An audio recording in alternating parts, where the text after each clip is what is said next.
You know, I have a friend named Emily. Yeah, when she was a companion to one of my former students. So one day this guy comes home and says, I met someone at a concert. Okay. So he brings her to my place and she looks at me and she says, I don't like you. I said, okay.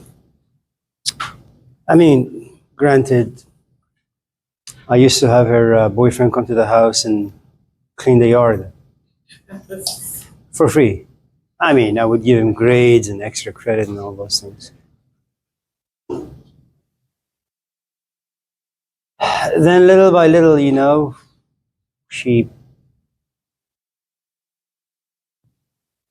began to like me. I mean, not like that, just like that. They broke up.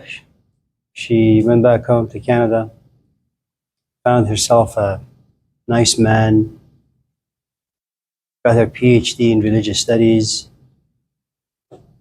married now, has a dog named Frankie.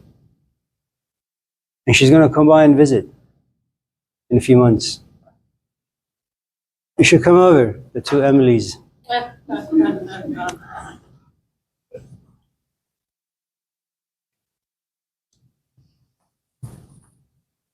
Colin, we're your friends. Did I just ask you that? Must be getting old.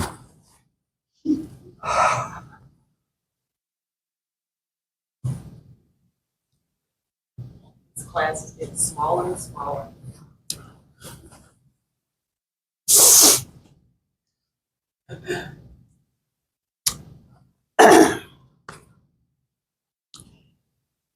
You know, Tammy, people have a lot of assumptions about things. Did you get tickets? Sorry to hear that. It's like any other relationship, you know. You walk into it thinking that all sorts of wonderful things you're going to learn or you're going to experience, and proves itself otherwise. You're crushed.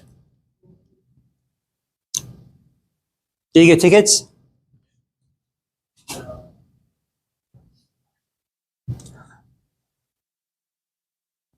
Aman, how are you, man? So? Hello? Why are you sitting over there? What's wrong with you? Sick? With what? What kind of cold? It's a regular cold. Are you contagious? No. Why don't you sit next to Aman?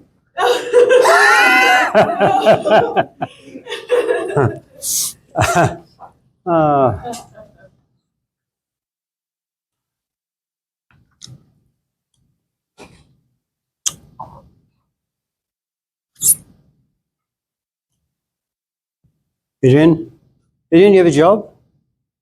You work?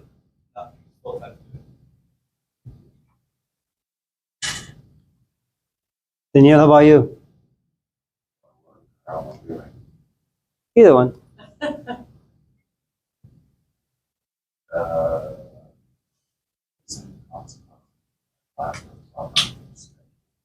I'm sorry, say again? It's the consequences that came from my lack of proper study. So, and I'm just left. Yeah. Are you single? That's what you need. You need someone to tuck you in bed.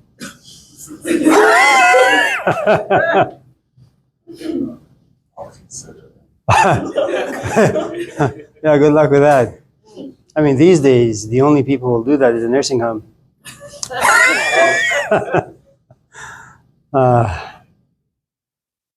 Lark, what's going on?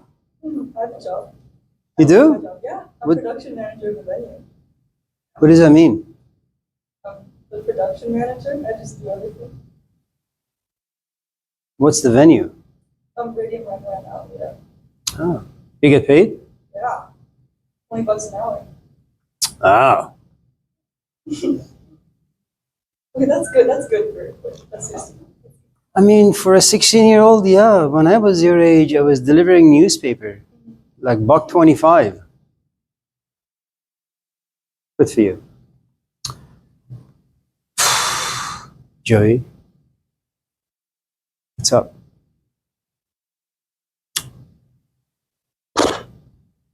So, is there anything you guys want to talk about, or should we just go home? Something left over from last class. Yeah, Lark's question. I don't like leftovers. You know, my wife, whenever she just doesn't feel like cooking, she says, "Oh, well, we have food from like last month." You know, leftovers are no good because leftovers are usually the product of a certain momentum, mood, interest. You know, on Monday it was sunny, nice. Wednesday is kind of cloudy. You ever see that show on TV? Cloudy with a Chance of Meatballs? It's a great show. Yeah. Wicked is coming out, Wicked 2. There's this hot chick who plays in it. What's her name? Like something Grande. You get that Starbucks.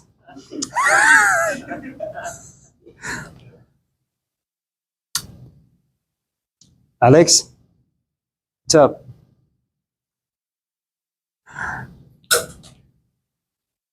So no leftovers. You have anything that you want to play with? Last class, we were talking about a lot of the points that you went over to connect back to like how important home is with the return, how we lose that, looks at the bigger games. So I guess something to home, why it's so important or crucial to us.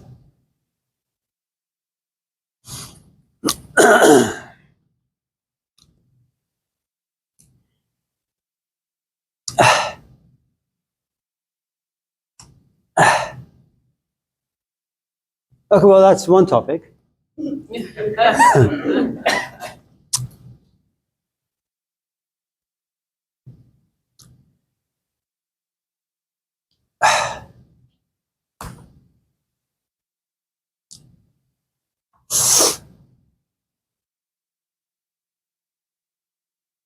I feel bad for you guys. I mean, I'm slowly moving towards my sunset. You know, Tammy here is going to give me a discount and a coffin and a plot of land, you know, hopefully 2-story. I came here at a time where things were simple. You know, no internet, didn't have access to porn, no one drank, no one smoked. People used good language. Young people were more sane, less troubled. The world was different. Now everything's upside down. You know.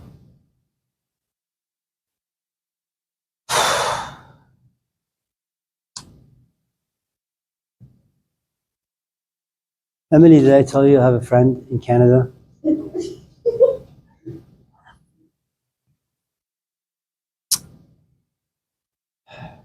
So let's talk about home.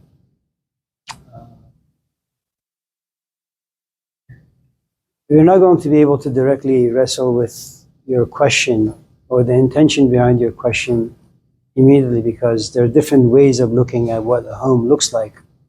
Look at our good, sick friend over there. Caden.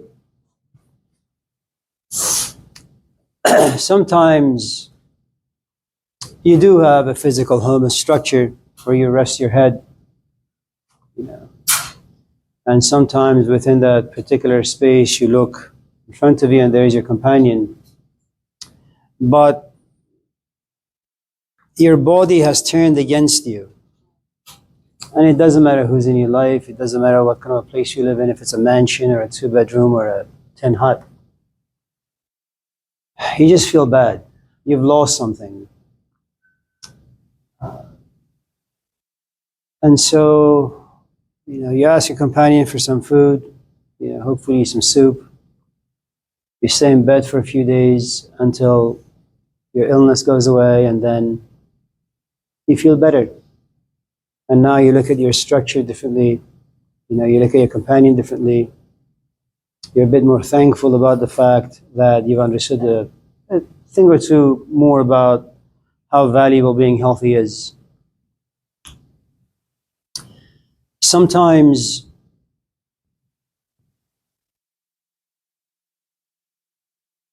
it's like your age. You're 16 or you're 20. You have great parents, great siblings, a great job. But for some strange reason, you're just restless. And nothing fits. Everything is just a circular thing and you're just a square. And you try to insert yourself in all these different spaces, but you just don't fit. And you come to realize that you're emotionally homeless now. And your father, your mother, your people come to you and say, Danielle, you should be a bit more thankful. And the truth is you should, on some level. But on a different level, you look at your life and you say, yes, I have everything, but for some strange reason, I just don't know where I stand.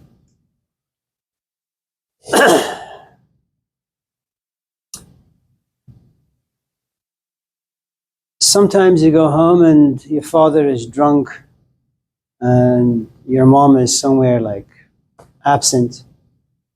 And home is supposed to be a comfort zone, a place of safety, solace, meaning, belonging. It's your tribe, it's your cult. They protect you, they give you morals. Then you go in there, the house is a mess, your mom is a mess, your dad is a mess. And then you begin to ask all sorts of questions. If these people didn't want me, why did I have sex? Why am I here?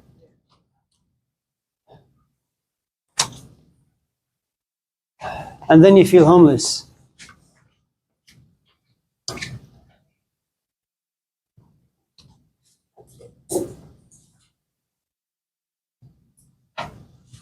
Sometimes you get to be my age, maybe a little younger, of course, about 45, 50.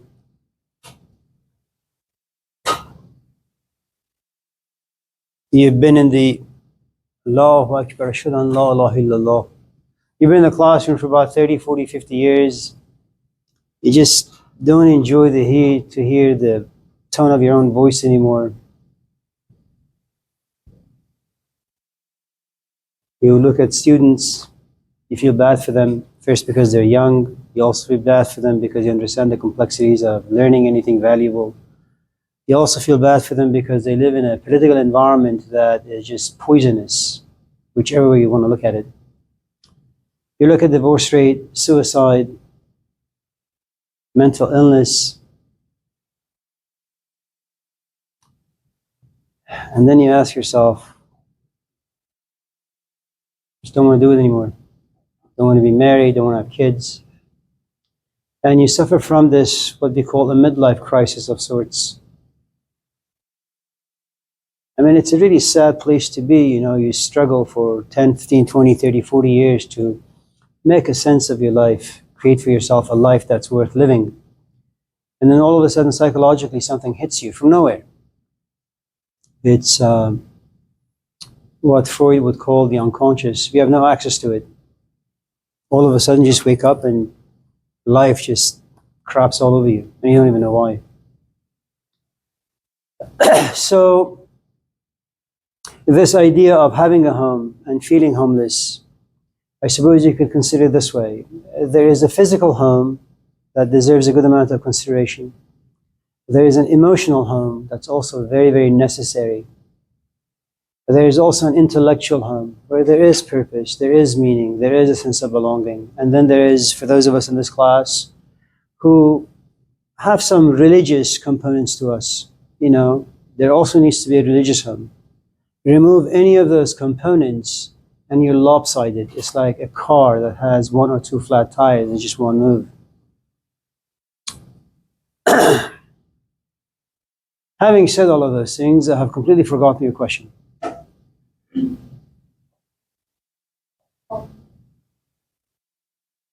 Just home? Why is home important?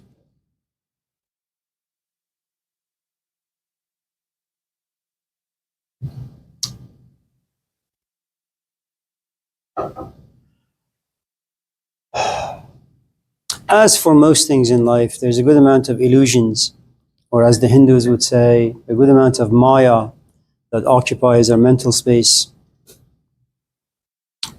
You don't much understand love, you don't much understand relationships, and yet something about your organism gravitates you, pulls you towards, or pushes you towards another human being, and you fall in love.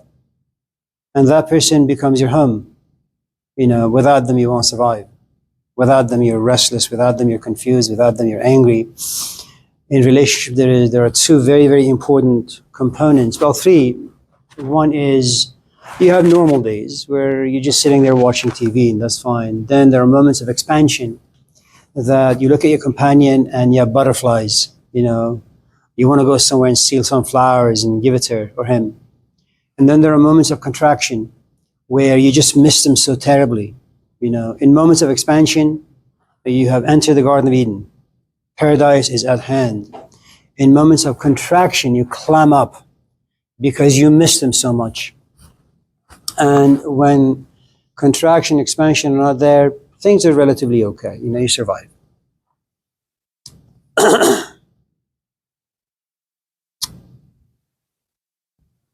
In moments of contraction where you miss your companion, but they are physically not there, you have no idea what to do with yourself.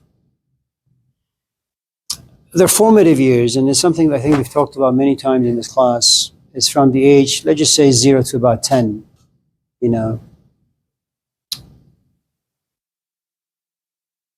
Kids need to come home and see both parents all the time.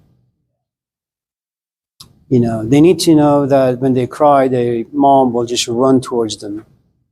That once in a while when they want ice cream, the father says, well, here it is. We want to play basketball, here it is. That there is safety, security, trust. In the absence of that, what you have on the inside is what we call trauma. That I trusted two people, supposedly adults.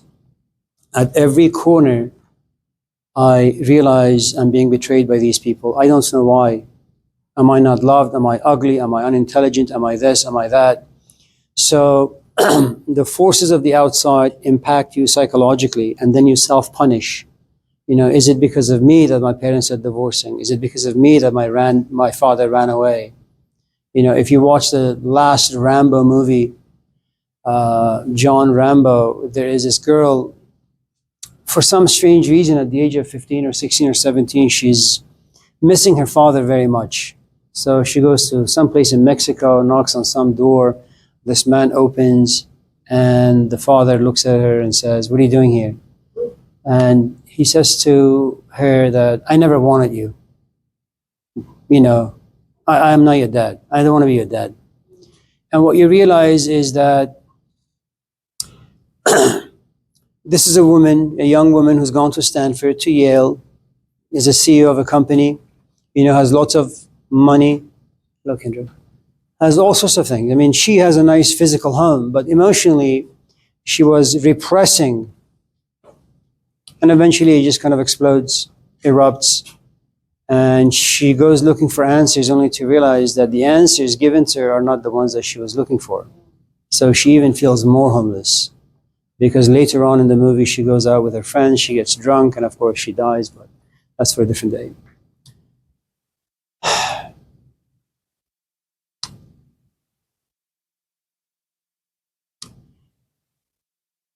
I think if you were to look at home as a symbolic component, a symbol, where it is a place where you find meaning, where you find comfort, it's your cult, it's your identity, it's your history. You can look at the walls and say, yes, my father and I did A, B, C, D. Yes, in that room my sister did, and I did E, F, G, H. It's a place of history, and you are able to connect yourself with that history. In the absence of that, you're what they call an emotional nomad. There is no solidity about you. You're all over the place. And at different stages of your life, your definition of a home changes. Initially, you want your parents. That's your home. As you get to be Lark's age, about 15, 16, 17, Friends become your home because they're the only ones supposedly who understand you, not your parents because they're jerks and nerds. Okay. At the age of, say, 18, 19, 20, you go to school and you find a class or an instructor to be your home. At the age of 25, 26, you're looking forward to a degree, a diploma from some school. That becomes your ideal. At the age of 30 or so, you want a companion. The idea of a marriage becomes your home. At the age of 35, the idea of having a family becomes your home, you know. And then raising your kids. Your husband, after that, you just dismiss them, right? Then it becomes your kids. Then, just in case your kids disappoint you, and all kids do, you find yourself, your life, your time to have been wasted by your children. And then you feel somewhat, homeless. But because you're a parent, hope still lives inside you. It's shattered to some extent, broken, but it still lives on. And then let's just say none of those things happen. Your kids are like saints, Then you realize despite having lived a relatively good life, your body begins to betray you. You're sick, your knees, your back, you're this, you're that. And then your body makes you feel homeless. At a certain point, you realize that, you've gotten a little too old and you're somewhat lonely. And then someone puts you in a nursing home. And that's the modern day stuff. Nothing wrong with that. And then your kids come and visit you like once or twice a month if you're lucky, if you haven't crapped all over them, which these is very difficult not to do, And so that is how you should define what a home is.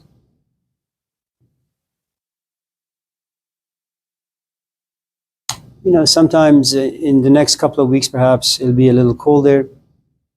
It'll rain a little. I'll come here around 8:30, watch, look at outside, see some students standing out, feel bad for them. I mean, it sucks to be standing outside in the freeze. So you unlock the door and you give them a home.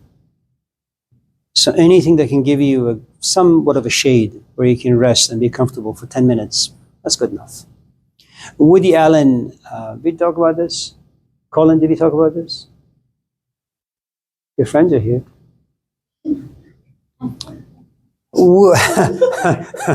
Woody Allen some years ago made a movie called Whatever Works. I mean, Woody Allen is a strange fellow, but the movie is good.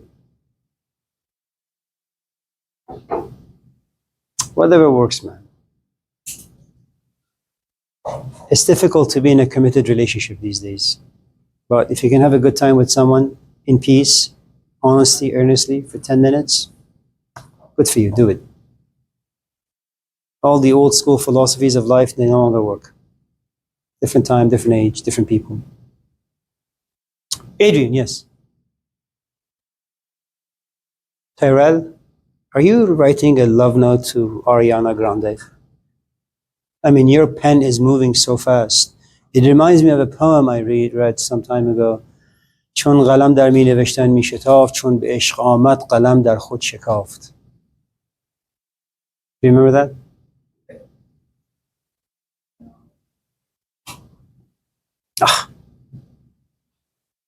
Yeah, tell me. I have a question for you. Going back to the Rambo movie and the young lady showing up at her father's house and his response to her being, "What are you doing here? I never wanted you." Do you think that has anything to do with his background and maybe his father not wanting him? I suppose it could have a little bit to do with that, but the truth is, no one really knows what they get themselves into. You look at some guy, he just looks interesting. 2 days pass by, and all of a sudden you realize you're in love. Do you have any tools to work with this particular emotion that intoxicates you, devastates you? The answer is no. Did you sign up for this? The answer is no. Then 3 weeks later, some man or woman knocks on the door saying, "I'm pregnant now." All you really wanted was 10 minutes of a good time, not to be confined with taking care of some tiny little idiot for the next 20, 30, 40, 50 years. So once you hear the news that the person you slept with is now pregnant and you're going to be a father, Sure, theoretically, conceptually, intellectually, it sounds great. I'm going to be a dad. I'm going to do this. I'm going to do that. But the truth is, the foundation of this particular entity that's going to come into existence is found on sex. This is not a reflective exercise, but an instinctual one, biological one. So you had sex, beautiful, lots of pleasure, and this news comes your way. There is some excitement, a great amount of fear and doubt and anger. But you do the best you can, as most of us in this class will eventually do, And you walk into life knowing full well you got to drop out of school, tell your parents, tell God, tell the Pope in Rome that you had sex with someone without being married to them, and hope that this Pope is nice enough to kind of baptize you and say it's okay. You're 18, 19, 20. 20-year-olds these days, they have no maturity to them. They have no life, no school, no parents, no money, no nothing. But nevertheless, they are rich in imagination and dreams. Okay? But they have no idea what's going to happen to them. Being able to take care of an infant is an enormous task. Not only do you have to take care of an infant, you have to also take care of yourself, because you're just growing and evolving and maturing, and you have no idea what path life is going to throw you in. And then you're also dealing with a young woman or an older woman, right? And so you're dealing with a lot of things. Most of your dreams are going to be crushed. You're not going to be able to hang out with your friends. And just in case you have a decent woman in your life, and you happen to be a drinker or smoker, you're going to be punished every time you go home smelling like alcohol or smelling like weed. That's going to be more punishment. And then this woman, to protect, and all mothers are eventually cougars, they're there to protect their child, no matter what. The decent one, at least. And so this man is getting punished from all these different angles. There comes a point where this 20-year-old says, I just can't do this anymore. And he walks away. And the relationship that men have with their kids is very, very different than women have with their kids. Men are far more detached, far more indifferent. And maybe, today women are the same because of the culture in which we live. Because for a woman to survive, she has to kind of live in a world created by men. And this world has been created and dominated by men for the past 5,000, 6,000 years of, recorded history. Everything you see down here is masculine, everything. And so if you want to survive in a system programmed, all the algorithms are made by men. If you want to survive in it, you don't have to physically change yourself, but psychologically, emotionally, you have to become a bit more masculine. What is it about men? They're vicious, they're stupid, they're ignorant. And women are slowly becoming that, So going back to your question, sometimes, yes,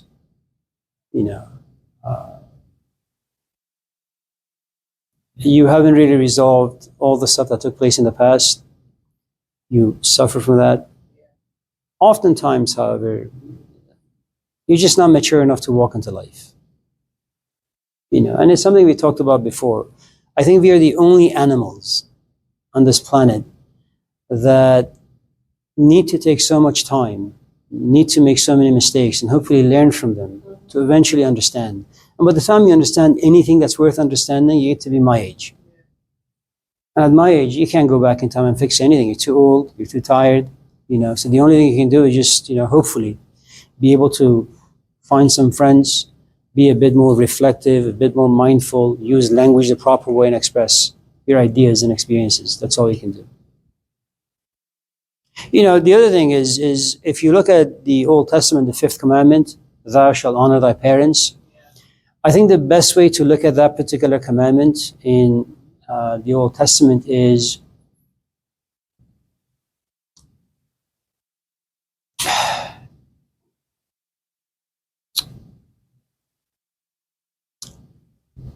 understand your parents before they had you. When you're still in your mom's belly and she gives this news to your father, that yes, there's a good amount of fear, but there is also a good amount of joy. And then all those dreams that you have as parents to be, they are tested by life. And we all fail. I mean, I never imagined in a million years I would scream at my kids. I scream at them all the time. They say hello. I like. They say goodbye. And so my kids usually look at me and say, Dad, weren't you just reading a book on Stoicism, like controlling your emotions? So, yeah. There are, in the Persian world, there are three things the culture kind of just like a bumper sticker. There are three things you should never want in life or look for in life. One, perfection. It just doesn't exist. Someone who does what they say, that doesn't exist either. And happiness. If you're looking for those three things, wait to be disappointed. I mean, none of us in this class, hello, none of us in this class talk about the fact that Martin Luther King, sure, he was a great man, but he was also human and he did some naughty things. Yeah. Yeah. I mean, I would tell you some really, really naughty stories about Jesus in some of the traditions that are not in the Gospels. I mean, I won't tell them to you, but they're really, really funny and naughty and mean.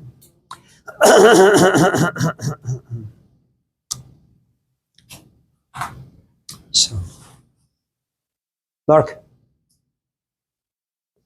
What do you guys on like balance and being self-sufficient and being your own home? Like, is that possible? Is that a thing? And if so, what is that?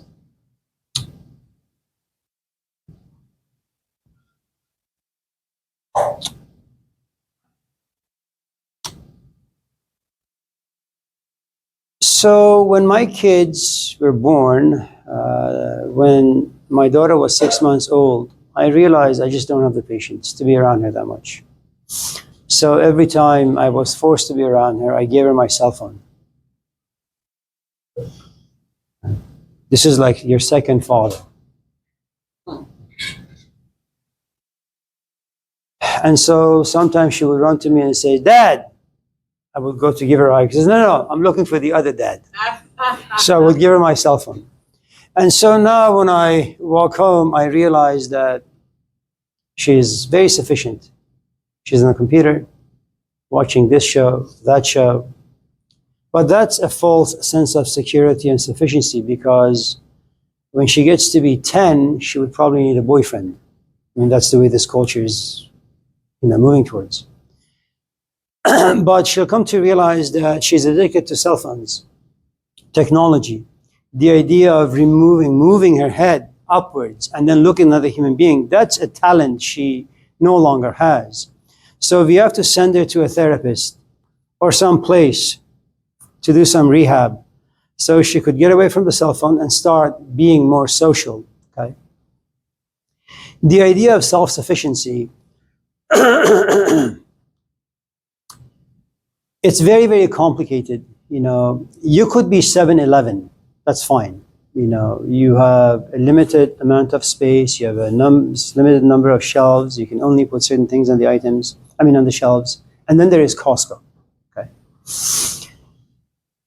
I think all of us walk around as being 7-Eleven, and we assume ourselves to be very, very sufficient. But as you kind of progress, you realize 7-Eleven is no longer enough for you. You want to be a Costco.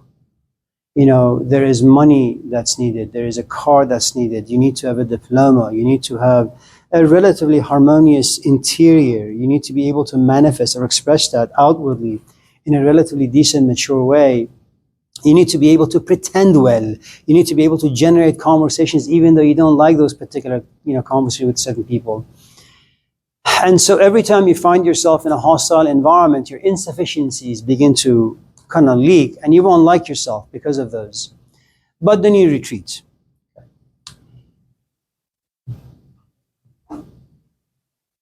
From what little I have experienced and I've read in literature, my perspective about sufficiency is in this particular format. I'm going to the Buddha, Siddhartha. Okay.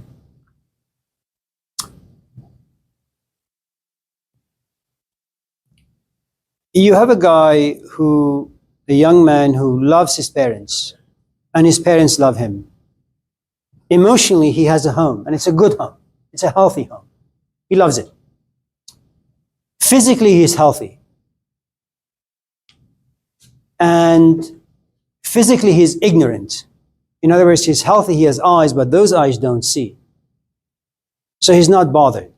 He doesn't ask questions. He doesn't ask difficult questions. You know, he's like Carlton in, what's that show? Fresh Prince. Yeah, Fresh Prince. He's like Carlton. He lives in a gated community. No one is old. No one ever gets sick. You know, all that stuff. He's also married. He also has a kid. He's also been promised to inherit a kingdom. That's a really, really, really good life. You know. And he's very sufficient in all sorts of ways. Okay. But something really strange happens to him, which is he looks at someone like me and he says, you know, your beard is gray and you have wrinkles around your eyes. I mean, look at me and look at you. I'm attractive and you're ugly. And, you know, and it's one of those, what they call alchemy. Alchemy is the science where you take a base metal, okay, and you rub it. It's like a paperclip. You have a tiny, little, insignificant paperclip, and you have a huge magnet, okay? Magnet has all this power, all this juice inside him, and all that the magnet is looking for is a paperclip. And this poor paperclip happens to be at the wrong place and the wrong time. Just walking to a bar, getting drunk, getting high, having sex, doesn't really matter. All of a sudden, finds itself getting pulled by some force. You know? I mean, talk about trauma, talk about tragedy, talk about grace and blessing, whatever it is that you want to call it. And this clip, even though it wants to go that way, finds itself being pulled this direction. Eventually gets hooked up to the magnet. And initially it's painful because you lose your individuality. You lose your autonomy. You lose your independence. You know, you woke up this morning saying, I want to go and have a drink. I want to go hang out with my friends. And all those dreams are being trashed now. Why? Because this magnet is there. And the magnet doesn't really care about who you are, what your past is, what your future you plan for yourself. None of those things really matter. And in as much as you wail and scream, you know, and throw temper tantrums, free me, I don't want to be around you, the magnet says, well, it's tough luck. You know. It's like our good friend in the back who desperately wants to like hook up with Ariana Grande. Yeah, you know. And so, and that's a tragedy, you know, because it's like old age becomes this huge magnet for this kid. And he wants to like just think about volleyball, basketball, Beyonce, all those things, but old age captures him. And the problem with being young and thinking about old age is you begin to look at physical beauty differently. You begin to look at the conversations that young people have. You begin to, by look at, you examine it, you know, you reflect on it, and you walk away with a great amount of pain because it doesn't make sense to you.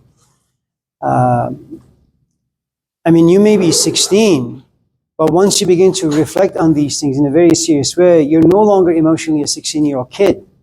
You know, you're like a 56-year-old woman. You look yourself in the mirror and you imagine, you know, gray hair and you imagine wrinkles.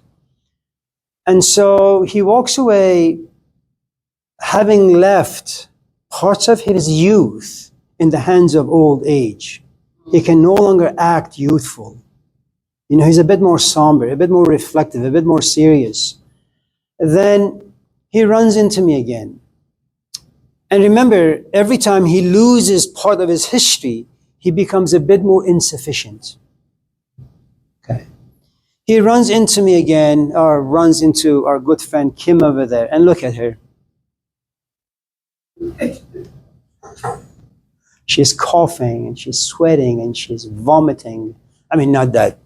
Yeah. And, you say to her, what's wrong with you?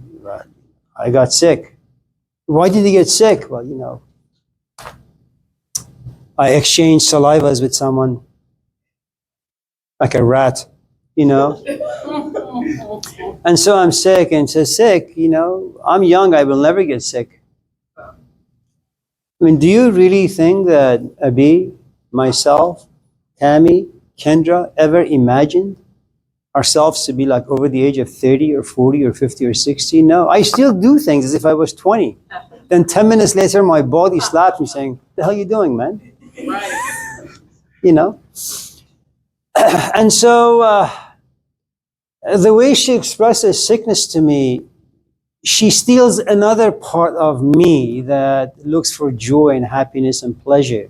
Say, man, I'm going to get old. What should I do with my time? Man, I'm going to get sick while I am healthy. Where should I carry my body? And then, of course, this 20-year-old runs into me again, and I'm not moving. I'm dead.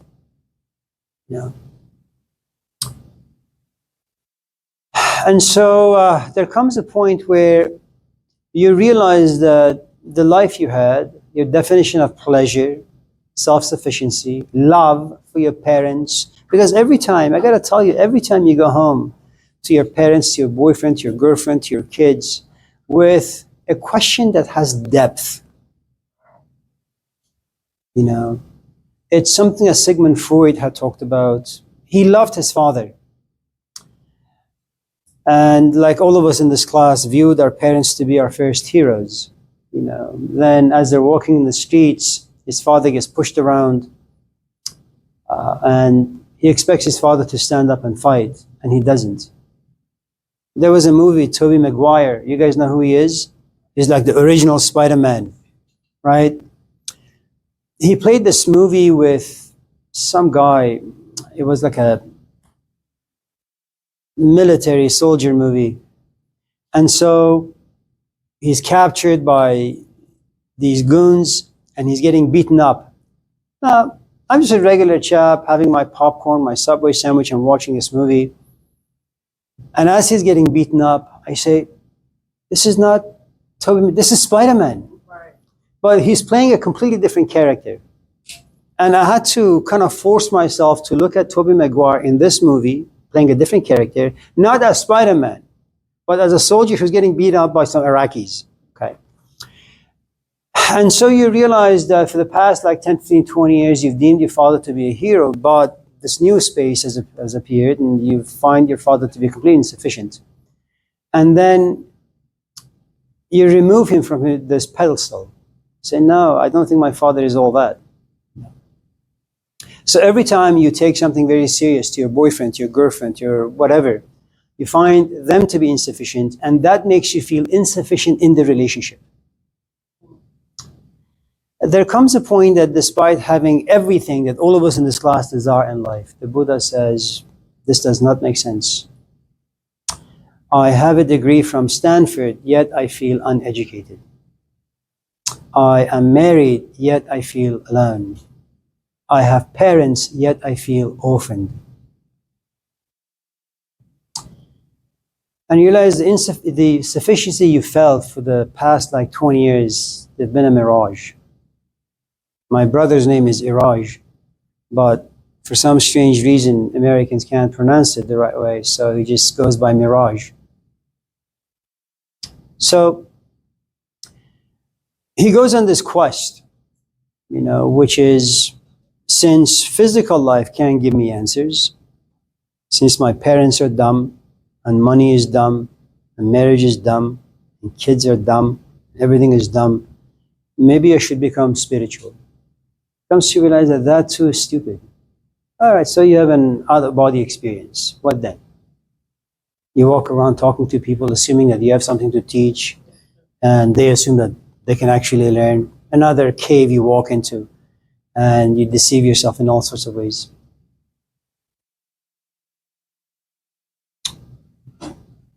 He just sits depressed somewhere. And he says, I'll either die, or maybe life will just unveil itself to me, and I can see it for what it is, and I can understand it. And luckily for him, and I suppose for us, there is an opening. It's what we call the breakthrough. He begins to understand a few things, and he comes back and teaches the rest of us. I mean, his school was really a cult, but all that aside. So when you talk about sufficiency, is it true that right now you only have $5 in your pocket? The answer is yes. Is it true that you want Zachary's pizza? The answer is yes. Is it true that $5 is not going to be sufficient to pay for the pizza? The answer is yes. Do you feel insufficient, that you have a desire but you don't have the means to get it? The answer is yes. What do you do? The insufficiency, which is another word for poverty, drives you to go to your mom. And you become like a Saint Francis of Assisi. You become a beggar. You say, Mom, please, I will vacuum, I will wash dishes, give me $20. And once you've been exploited by your parents in all the right ways, they'll give you $30. You call your loser friends, you take them to Zachary's, 3, 4, 5 of you sit and have Zachary's. Okay. You become sufficient. But then you walk home and your parents are asleep, you're tired, exhausted, but you can't, for whatever the reasons are, you can't go to sleep and you don't know why, you feel restless. And then there is another insufficiency. You thought all you wanted was Zachary's, but now there's this emotional crisis. The point ultimately I'm trying to make is that it takes a long while for you to recognize the various insufficiencies that exist in yourself and in life. And everything you've mentioned, that all seems really like physical. Like in the beginning, the younger man with like a happy life. He's sufficient in that, but then he also seems very reliant on all of that. I feel like self-sufficiency is a type of stoicism where all of that can be stripped away and you're still like self-sufficient, be able to be like content with just yourself.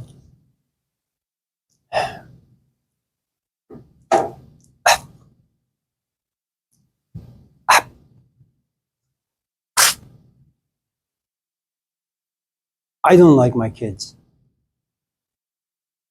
I mean, I have moments where I look at them and say, that's great. I'm still waiting and waiting for my kids to create a self that I can look at and enjoy. And this self matures at different stages and takes a different shape. Right now, I want them to be good pianists. That's the self I'm looking for. Then I want to make sure that they graduate with a 4.0 from a very, very good school. I think physical life is the pillar. In other words, if you're like Kim and you're physically sick, I mean physically like vomiting the way she has, you can't focus on your studies. You need like a good amount of brain space and a healthy body to sit here behind the computer and just type for the next 6-7 hours. But if your back aches, if you got a headache, and if you're puking, it's not going to work. You have to be mentally self-sufficient to like be healthy to yourself. Mentally self-sufficient means that to some extent you no longer have any questions to ask. You're okay with the way things are. There was a guy whose name was Martin Heidegger. I don't really know. I mean, he fluctuated between being a fascist and being a decent human being.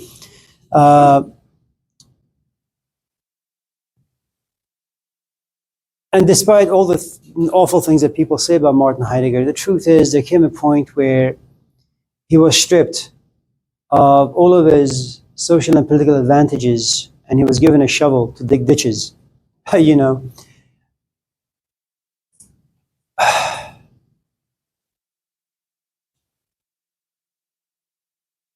I forget.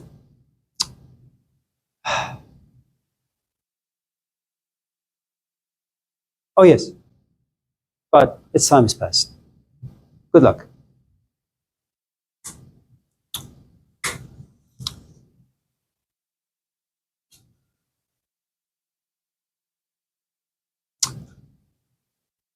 short answer to your question. It takes a long time for you to figure out what it is that you want. And then look for a man that also enjoys the things that you enjoy. It just takes a long time. When you're at the age of 16, you're like a store that has 2 items on the shelf, and these are the only things you enjoy. At the age of 20, you probably have 10 items. And you realize, yes, this man was good at that stage, but at this stage, it doesn't work. At the age of 30, you're going to look for different things because now in your store lives about 50 items. At the age of 45, 50, you may look at your store and say, I hate everything. And then you trash everything. Now you live in an empty space. And it's going to be difficult because you've never lived in an empty space. And you feel very, very insufficient. It's a loss. It's a great loss. And in loss, you're always going to grieve. You're always going to be sad. You're always going to feel lonely. Once you adjust, then hopefully, if you adjust healthily, then you'll be content. That becomes self-sufficiency.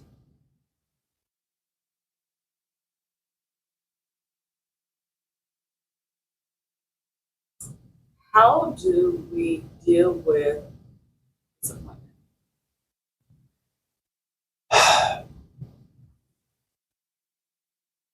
I want to tell you something that when I was born, the moment I came out of my mother's vagina, I think she has one of those.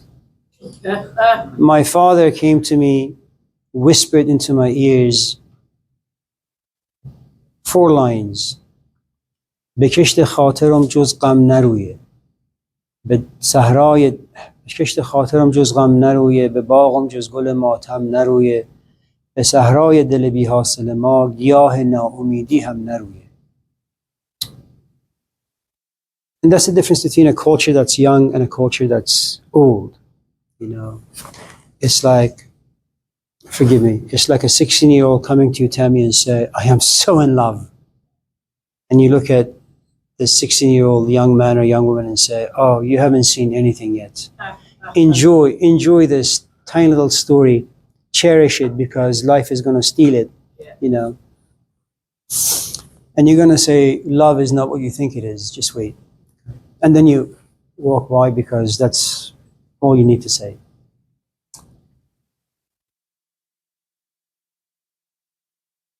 The poem is by a man named Baba Tahir that به کشت خاطرم, when I cultivate the grounds of my imagination,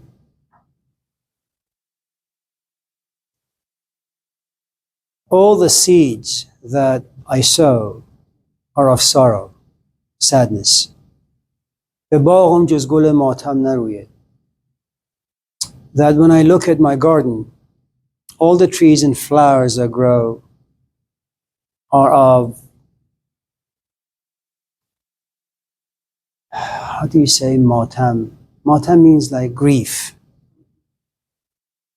به صحرای دل بی حاصل ما. Sahara means desert. And desert, all you have is sand. Nothing grows in it. به صحرای دل بی حاصل ما. In my heart, nothing grows. It's like a desert. Not even the plant of sorrow, sadness, or grief can grow. Now, and the reason why I share with you this particular poem, and there are millions of them in my culture,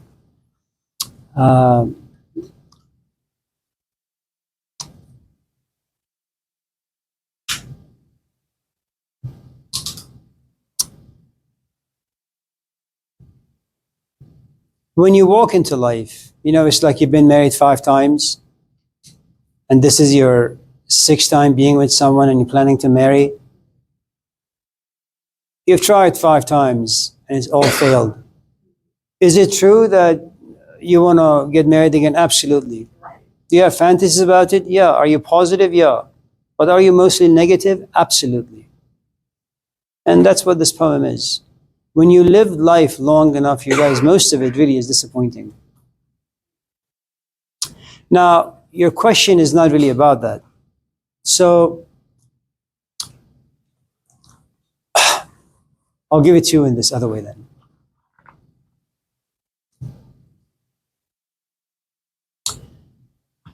let's say for the sake of this particular argument that this is our first day of class. I walk in, say good morning, Colin, where are your friends? He says, I don't know. And then I drop dead. I just drop. Oh, Yeah, I mean, I drop dead. okay. Are you going to be sad? Probably not.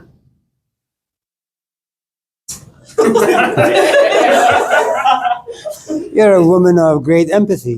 Now, you're not Yes, but not shocked, exactly. You're not going to be Shocked, sad. like, oh, wow. Good. What just happened? Now, the only disappointment you'll probably encounter is the class going to be canceled? If the class is canceled, I'll be disappointed because I really need this class to graduate. True. I mean, fuck Amir Sabzavari, I just need the class. Now, the flip side. This is not the first day. This is like 15 weeks into it. You and I have a great relationship.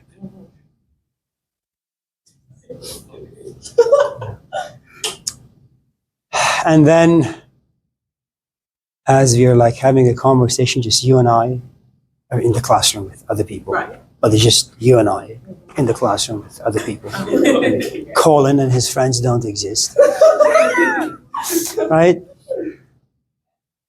And as we engage in this very, very organic dance, which is called Ludos,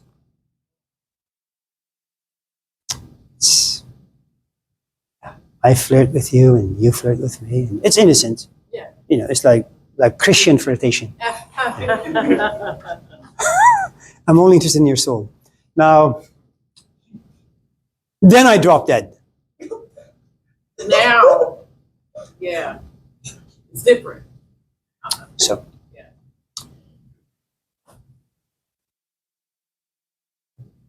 in the first 5 minutes, it's nearly impossible for you and I to have created a history that you would like, a history that has a lot of stories in it, lots of fantasies, lots of hurts, lots of joys. We don't really have a relationship. There is no intimacy, physically or emotionally or intellectually. There is no attachment. 15 weeks pass by. Now we have a history. Now there is attachment. Now, in fact, Monday comes, you look forward to it. In fact, from Wednesday after class all the way to Monday, you keep thinking about when is Monday going to come? I want to go to the class. Now we have a history. Okay. Whenever you're attached to something, you're going to have this futuristic mentality towards it. I want Monday to be here soon. I want to talk to Amir. I want to do this and I want to do that. So you have all these narratives that live in the future, but you assume that you have power to actualize them, to bring them down here. Okay. And then Monday comes and there is this note on the door. Sorry to say, you know, Amir's wife sat on him and he died. And now you're disappointed. So the only way you and I can be disappointed in anything is if you're attached to it. Now, you don't have to be attached to a physical thing. You can be a Christian and you can attach yourself to certain ideas and concepts. Idea of afterlife. Once you die, your soul is going to go to God and your body is going to go down here. And if you happen to be a really like kinky Christian, you're going to like resurrect before God with your body. Okay? And hope that God is not racist. And then you die. Yeah. And let's just say there's a part of you that's still alive and comes to realize there is no God. There is no Satan. There is no Garden of Eden. There is nothing. It was all an illusion. But while you were alive, what happened is every time anyone said anything negative about Jesus, about paradise, about Yahweh, about this, that, you railed, you fought, okay? And so if you're not attached to things, they have no power over you.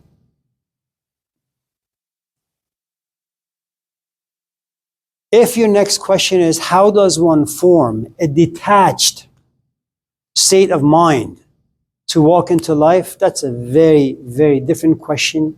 We don't have time for it. and it's for, I think, a different set of human beings. We're not made for that. آدمی در عالم خاکی نمی آید به دست، آدمی دیگر بباید ساخت وزن آدمی. That if you want to live a detached life, you need to be rewired as a human being. And to be rewired means someone needs to go inside you, yank out all the wires, all your history, all the concepts, whatever it is that you believe in, and then inject new ones. Alchemy. Is Stoicism possible? I think Stoicism in books is very possible. In life, it's not possible. One of the things, let me just say this and then we'll go home and we can talk about it more. Do not take anything we talk about in class home. It won't work. Do not take any of the ideas reading books on YouTube. Any teachers out there who tell you be more positive, be more this, be more that, this is the way you go about if you want to be more patient, a bit more insightful, if you want to see God. None of those things are going to work. I don't think we have a choice of what goes in our head. That may be so, but it's good to be realistic. It's not going to work. It doesn't matter what yogic position you put yourself into, you're not going to see God. And even if you do, that will be a poison to your soul. Listen, at the age of 14, falling in love can be beautiful. But the scars it leaves behind, they'll haunt you for the rest of your life. If you fall in love at the age of 40, hopefully you have enough maturity that just in case things don't work out and you're broken, you have some tools to wrestle with this demon, and you can recover. Look at me and look at you. I am 62. Most of the things about life I don't give a shit about. This has been my stage for the past 33 years. You haven't occupied that space. I went into philosophy because something about me said, you know what? Even if I never get a job, I'm okay with working at the car wash. I can surround myself with books. I had a teacher for 10 years who to some extent created me to be indifferent towards things out there. So I can come to class and talk all these high-minded ideas. But if you were to come to my house and see me as I live my life, there is nothing philosophical about it. I can't live out these ideas. These ideas go against life. There is a reason why we shoot every person who has something good to say, because it goes against life. The Greeks argued the only love worth pursuing is agape. If not agape, at least philo. Who does that? Now, you want your job to be an extension of your soul. But where the fuck do you go to find your soul? And once you do find your soul, who can you find to appreciate that? And then even if you find someone who appreciates your soul, well, there is a moment where emotionally you're just exhausted, acting on the stage. You will have to come down just to rest. And you come back and you realize life is boring. Life has nothing to offer you. I mean, I can't compete with a video game, man. It's stupid for me to come to class and look at someone who's addicted to a cell phone and say, you know what, I will do whatever I can to inspire that person. Fuck them. Right. I have no power. And after a while you say, you know what, I like to be compassionate. I like to be generous. I like to be empathetic. And then after a while you realize, you know what, maybe I should just do those things selectively. Give them to the right people. There you go. That's the teaching and learning. Yeah. What you're kind of talking about. Yeah. So if you pay attention to my eyes, there are some people I just don't look at in this class. I mean, looking at them, I'll be like her. I'll begin to vomit.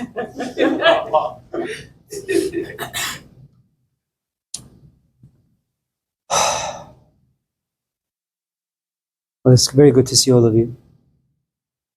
Good luck with Ariana. You know, Wicked 2 is coming out.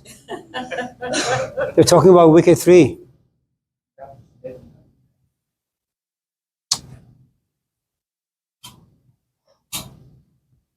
Abhi, anything before we go? Kendra? We're not going to talk about it. Just hearing the question would be fine. you to talk about like maybe a process of realization. Realize something. Realize it again. Like remembering and then forgetting and remembering and then forgetting? Almost like you then later realize that you can fully understand.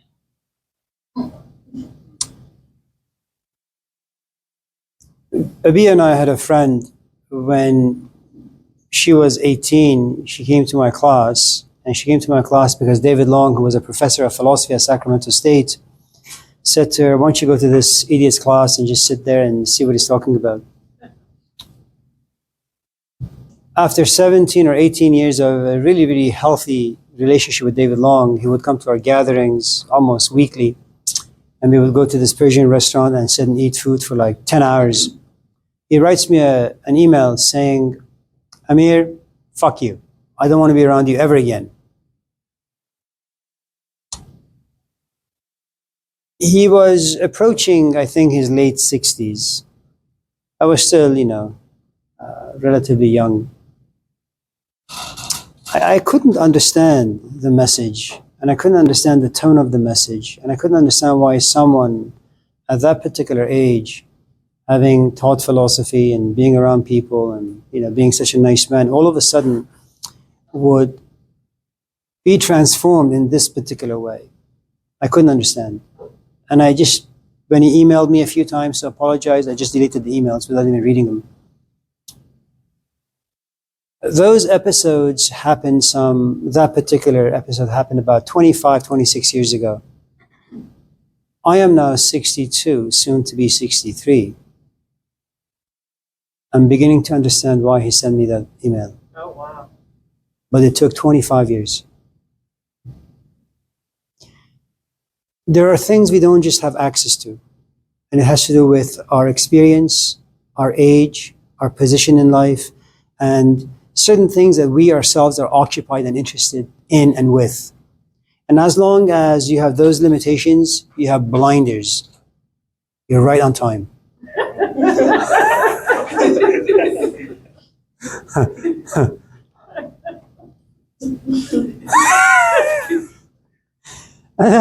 You're worse than these two. I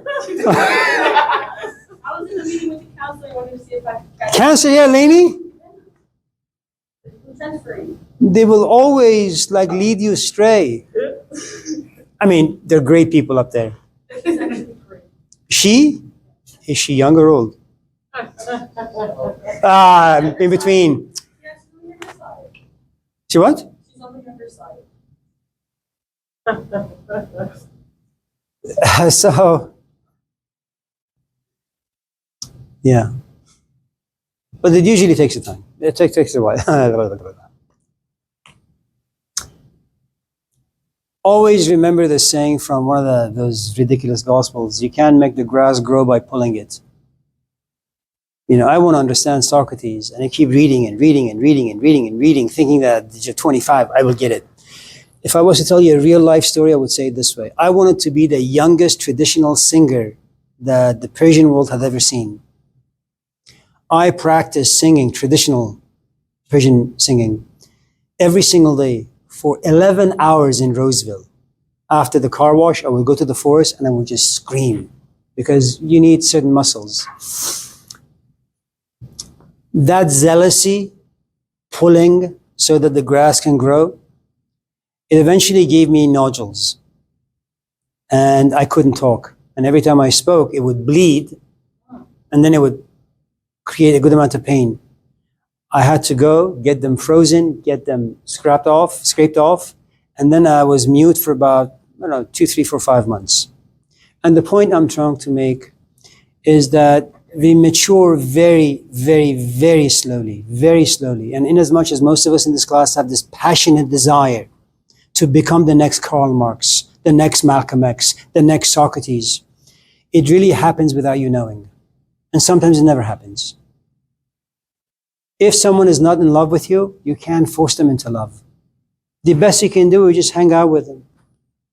And then at night, go to a church, say, God, please help me, because I can't do it. You can push yourself into maturity by force. It just doesn't work. And all the stuff that instructors do, you know, quizzes and essays and all that stuff, they're no good. They may make you curious once in a while, but in the long run, they fail. Having said all of that, goodbye. It's good to see all of you.